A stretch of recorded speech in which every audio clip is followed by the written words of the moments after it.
So, ayan na guys, natanggalan ko na ng tinik yung aking dilis. So, ayan na siya, oh. Puro laman lang yan. Ayan. Nababad sa suka, tapos tanggalan ng tinik. Tapos ito yung kanyang may sili tayo at saka sibuyas, luya, maraming luya at saka sibuyas at saka cucumber. Kung may mangga kayo, mangga. Tapos ito, kalamansi at saka spring onion. Ayan. Ayan, paghaluin lang natin. Ilagay na natin yung ating maraming luya, sibuyas. Ayan, sarap nito. Sarap nito, promise. At saka yung ating cucumber na hiniwa ng pino at saka sili. Pagsama-samahin na natin lahat. Ayan. Sarap nito.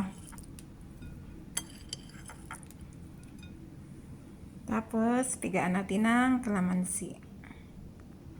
Lagyan natin ng asin. Ayan. Paminta.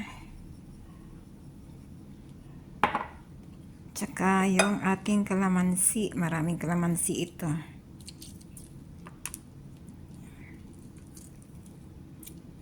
Ito.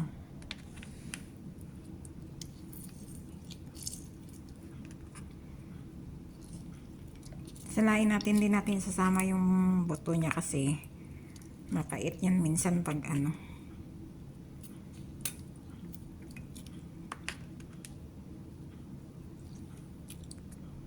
Ayan na siya guys, haluin lang natin. Ayan.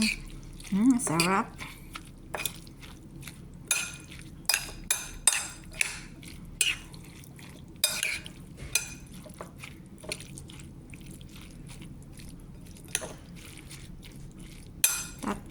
Apat na pirasong sili ang nilagay ko dyan.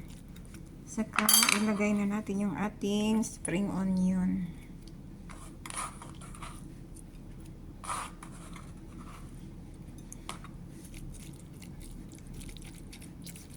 May buo pa.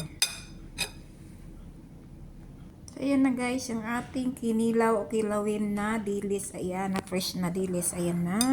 Sarap-sarap nito. Agaw, asim at saka maanghang. Sarap.